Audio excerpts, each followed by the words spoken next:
Tinutugis pa rin ngayon ng mga pulis ang suspect sa walang awang pagpatay sa isang bata sa San Pablo, Laguna.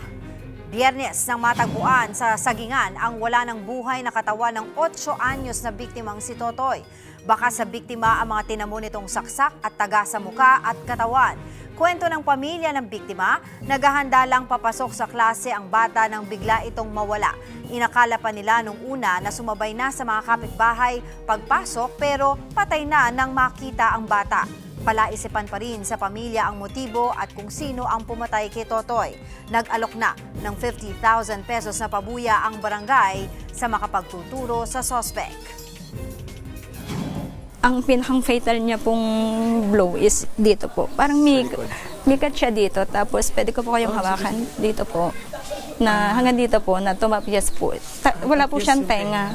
Para po talagang hindi tao. Kasi kung halimbawa po ikaw may anak ka or may kamag-anak ka, yung batang paslit na kung taga rito ka, alam mo kung gaano binibaby yan.